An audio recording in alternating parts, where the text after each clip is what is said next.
Ginagamit ko daw po ang mga katutubong ang Aita. Apo, totoo po yun. Ginagamit ko ang mga katutubong Aita para yumaman ako. Para dumami yung pera ko. Para mas makilala ko. Para ano? Para magawa ko lahat ng gusto ko. Makapag-travel abroad ako. Maka-out of town ako. Mabili ko yung mga gamit na gusto ko. Mabili ko yung mga alahas na gusto ko. Makabili ko ng magagandang damit. Kaya ako ginagamit ang mga katutubo. Makabili ng sport car, makabili ng magagarang bahay. 'Di ba? Pero lahat 'yun wala ako. Relo ko. Hindi gumagana. Sabihin na natin meron ako isang kwintas. Isang peraso. Damit. Papansin yung mga suot ko paulit-ulit. Ito paulit-ulit. Kasi hindi naman ako mahilig magbibili ng mga gandang damit. Sasakyan. Hindi naman tayo na ganun ng sasakyan na mamahalin. Although ang laki ng kinita natin talaga before. Bahay. Ito lang. Napakasimple. Bahay nga ng magulang ko sa Bulacan. Hindi ko napagawa eh. Diba? Totoo yung ginagamit ko mga katutubong Aita. Pero sabihin na natin na nakilala tayo dahil sa mga katutubong Aita. Napakalaking bagay po nun. Dahil marami rin nagmahal sa atin, nakilala tayo. Pero yung kinita ko po kasi last year, halos itinulong ko po sa lahat. Hindi lang po katutubong Aita. Kung natatandaan nyo, nung Christmas party nila, 300,000 mahigit yung nagastos ko doon. Yung mga ulam, mga malalaking baboy, mga baka, binilang ko silang baka, kalabaw, pananim, binigyan ko sila ng mga pananim. Hindi basta-basta puhunan lang sa pananim, malaking binigay natin sa kanila. Tapos pag may nasalanta ng baha, meron akong isang example na nasalanta ng baha na pinakita natin. Pero yung iba hindi na natin pinakita.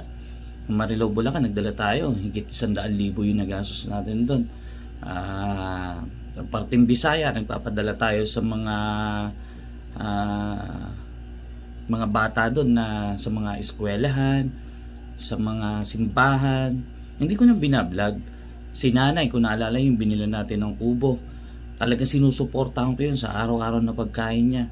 Hindi ko rin man binablog, di nyo naman nakikita, di ba? Pero hindi ko pinabayaan si Lola. Kahit pa paano, yung pangangailangan niya, ibinigay ko. Binila natin ng kubo yun.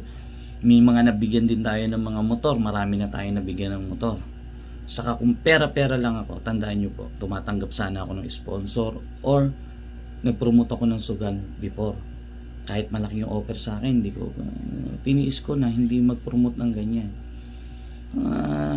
Medyo misan, pag sinasabi nilang na mga salita ng mga taong hindi tayo kilala na ginagamit natin mga katutubong Aita, syempre medyo pangit din sa pandinig, hindi rin maganda. Tapos yung mga pambabarat kuno natin, sa umpisa lang yon, pero sa huli, nakita nyo naman, kung tinatapos yung video, binibigyan natin ng malaki yun. Tapos bukod dun, meron pang sa off-cam, binibigyan pa natin yun. At pag maganda yung video, babalikan pa natin yun, inaabutan natin yun na wala ring camera. Halos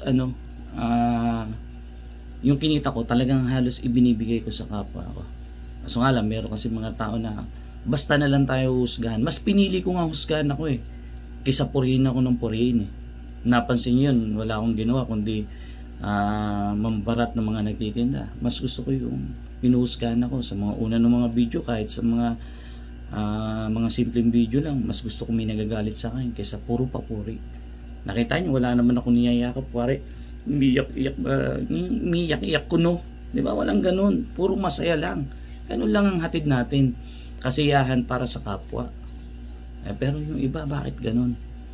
Hindi nyo naman ako lubos nakilala, pero kung grabe kayo sa akin eh, talagang sagad na sagad eh. Yung tila ba hindi muna kayo tumingin sa salamin, alam niyo yun, bago kayo magsalita para sa kapwa nyo. Ayan, tingin kayo sa salamin ganyan. Tapos pag tingin nyo sa salamin, tingnan nyo mabuti. Baka kasi mamaya may dumi yung mukha nyo.